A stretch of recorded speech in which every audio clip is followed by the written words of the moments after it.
Assalamu alaikum. If you want to be a freelancer, you have to learn any communication skill like language skill.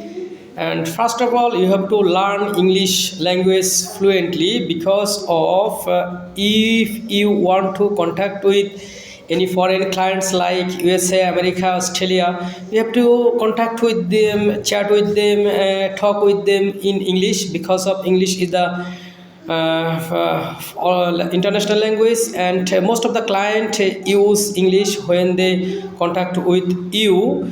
That is why you have to learn English for increasing your communication skill. And when you learn English, you should learn with accuracy, like grammatical, like spelling, everything. When you contact with a client in misspelling, in grammatic mistake, they will not agree to contact with you for next project. That is why we should learn English fluently with accuracy from any instructor or any mentor. So we should learn English for be a freelancer. Thank you.